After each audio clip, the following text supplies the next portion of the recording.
house! You're surrounded! If you don't walk out that door unarmed in 10 seconds, we open fire! 10, 9, 8, 7, 6, 5, 4, 3, 2, 1. Last chance! Okay! Perforate it, boys!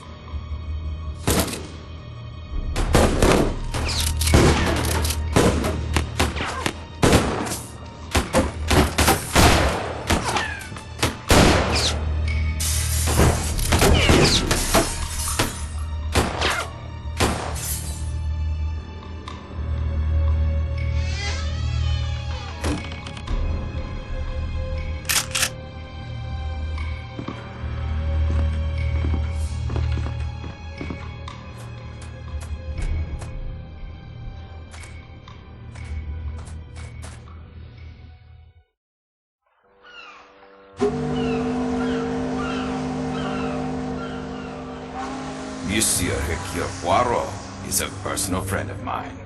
He has done a great service of the most secret and international importance to the government of Turkey. Now, he is suddenly summoned by the Prime Minister himself to return to Great Britain at once. I dined with him only last evening and promised him that I, Marcel Bourg, director of the train company, assure these friends passage aboard this evening's train. Take my friend Poirot in charge, Mademoiselle Marceau. Secure a compartment of the highest comfort, and see to his every wish. This office is depending upon you. Succeed, and I will consider the application for promotion.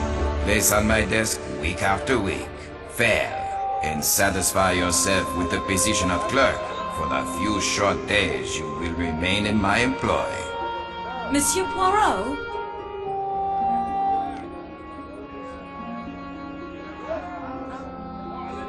All right, Antoinette. Here at last is the chance you've been waiting for. Your fate is in your own hands.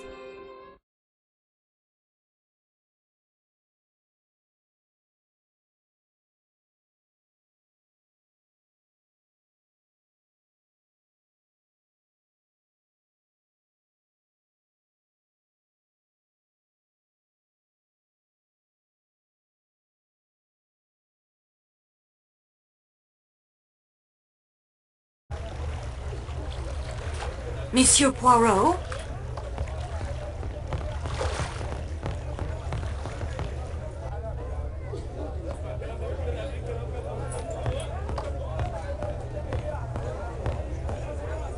This fool tries to sell me a cleaver with no style or grace. Tell him which is the better cleaver for the hacking of meat. The cleaver in your left hand. Ah! Here at least is one who knows fine forged German steel when she sees it.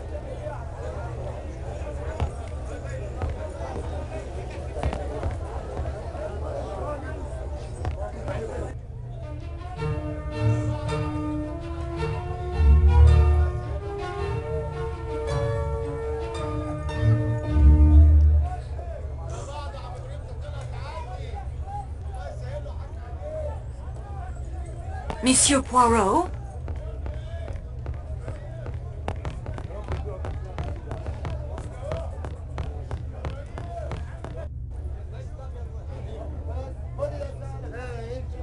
What is that goat eating? Monsieur Poirot?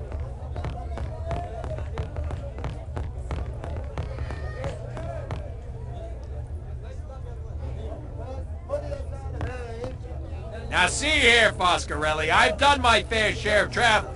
I'll tell you, Kataya tiles are the finest made in Turkey. And I tell you, it is the enamel tiles from Iznik. These are the oldest and the most beautiful of the Ottoman Empire. Well, they are quite impressive to be sure, but the Kataya tiles are more beautiful. I'm sure there are examples sold here in this bazaar that would prove my point.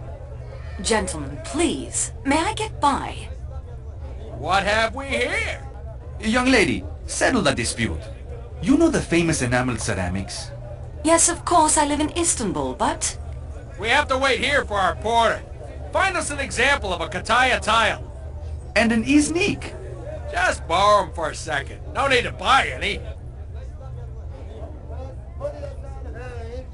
How dare you ask me such a question? It's the principle of the thing, miss. I don't have time for this. Then permit us to continue the debate without you.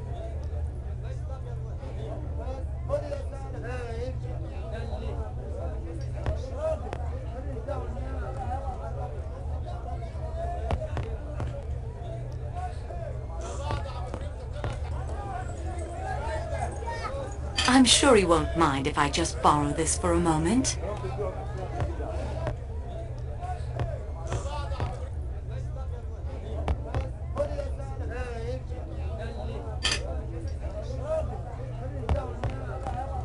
Ah, she returns. Perhaps now we can settle this. Did you bring us a Kataya? Or an Iznik? Here is a Kataya bowl. It is the best, of course. There. What did I tell you? Thank you, young woman. Now we can turn our attention to more important things, like those fountains we were discussing earlier.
Let me pass. Her Excellency has lost her parasol. We are searching for it to protect her from the sun, you see.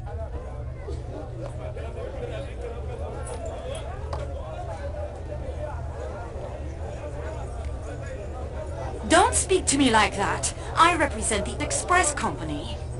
You represent them badly, Fräulein. With that tone. For better, you should be attempting to aid one of your passengers. Her Excellency has lost her parasol. We are searching for it to protect her from the sun, you see? Could this be the parasol? But yes, Dankeschön, Fräulein. If your Excellency pleases, we should board the train. I still must buy a bracelet for my arthritis, Schmidt. There is ample time yet for the train. Let this helpful young woman pass.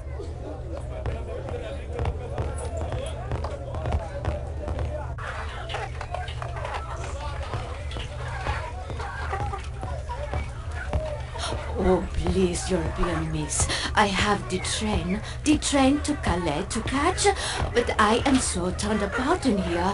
The heat, the foreign peoples. I pray for a guide, but it's frivolous and weak, and I know and God rightly does not grant these prayers.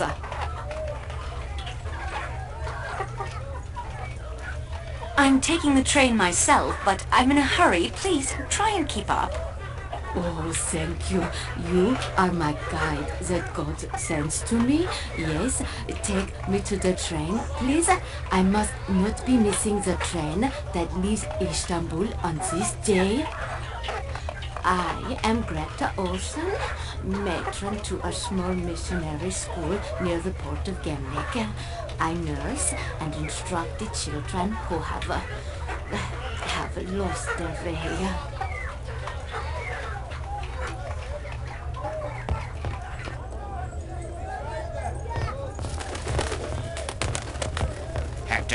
Make sure the statue is safely on board before departure.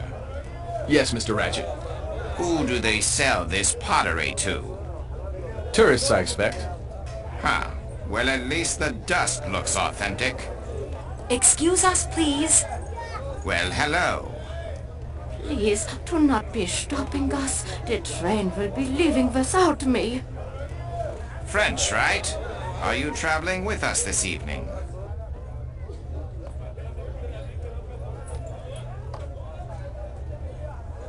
Yes, will you pardon us? What's the rush? We have plenty of time. Fellow passengers and all. Plenty of time to get acquainted.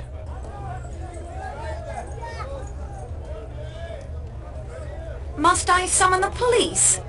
No, there's no need to do that. I'm sure we'll be seeing each other again.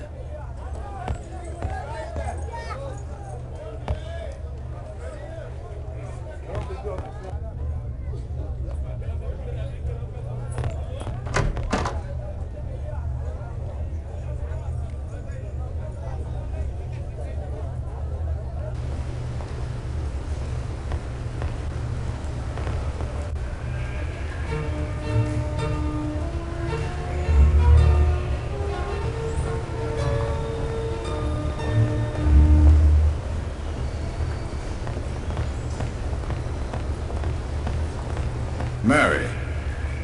Not now. Not now. When it's all over, when it's behind us, then... Well, what are you waiting for? Don't let us stand in your way.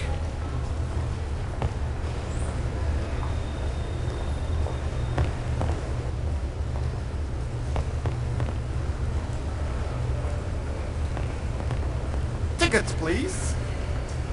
No one may board the train without a ticket. I must be making an inventory of my possessions. Everything. It gets lost.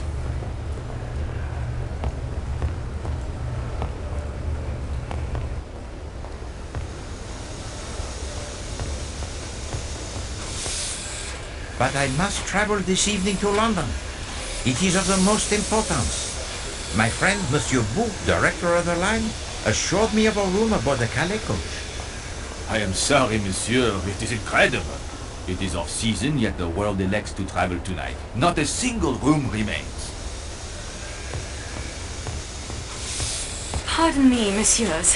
I'm Antoinette Marceau from the Istanbul office. Are you quite well, Mademoiselle Marceau? You are flushed and winded. I'm fine, really. It was something of a chore to catch up to the train. But the train, it does not move.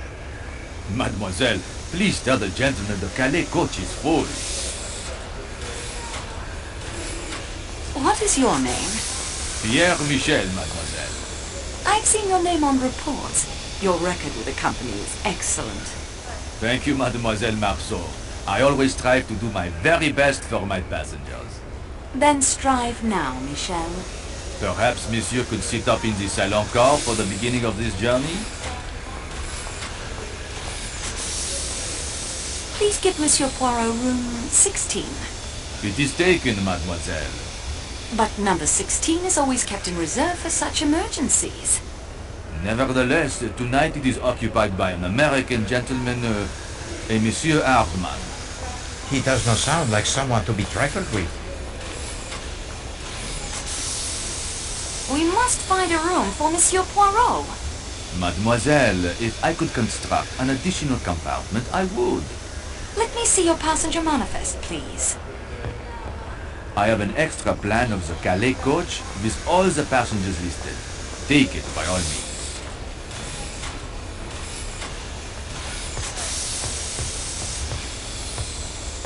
As you can see, every room is filled. There are extra beds. Only two. In Mr. McQueen's room, but he has paid for a single. And Miss Olsen's room, but I hardly think Monsieur Poirot. No, merci. I would not think of it. Of course. Au revoir, monsieur.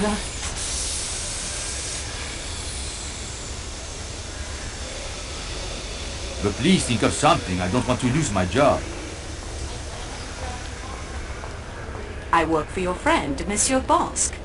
Ah, of course. And he without doubt has given to you the description most precise. I would have known you anyway. I have a passion for crime. You enjoy the study of it, I hope, but not the committing. Oh, the study, the gathering of clues, the questioning of suspects. Merely what the Americans call the footwork. Legwork, I believe, monsieur. As you say, I prefer the detection that occurs here. The little bracelet. My scrapbook contains many accounts of your cases. That mysterious affair at Styles, the death of Roger Ackroyd, the noted businessman, Lord Edgware's murder. But forgive me, I'm rambling.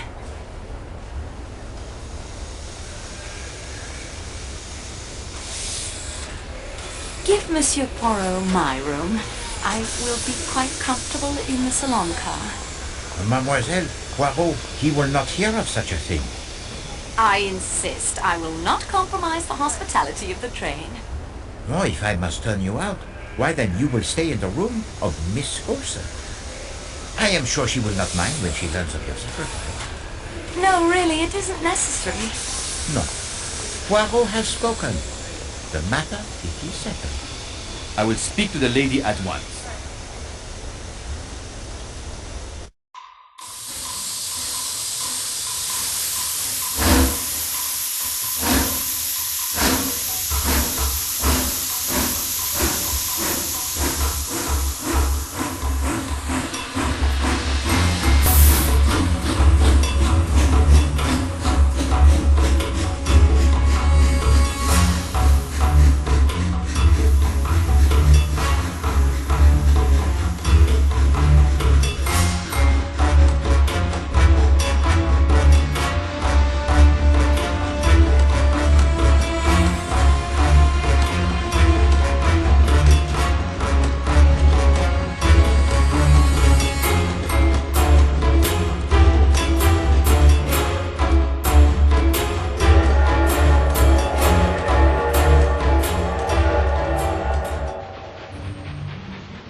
Loin of this, leg of that.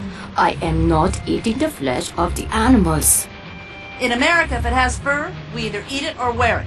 As my daughter always says, there's a lot America could teach people in other countries, if they'd only wake up and listen. She says one day you'll be able to go into a restaurant in Istanbul and order a hamburger. What do you think of that? Why would you want to do such a thing? Why? Everybody wants a taste of home. I expect the Turks would agree with you. Exactly. That's what my daughter says. It's only a matter of time and Turks will love hamburgers. You will be sufficiently amiable to place in my compartment a bottle of mineral water before I retire this evening. Certainly, Your Excellency. For dinner, I shall have chicken cooked without sauces. Also, some boiled fish. I am very sorry, Your Excellency. There is no chicken or fish on the menu. Oh. Is he chef for this journey? The German. Oui, Your Highness. The cooking of Monsieur Klaus is admired all over Europe. It is a good that the train has secured his services. No doubt. Very well, I will have lamb. Again, without sauce.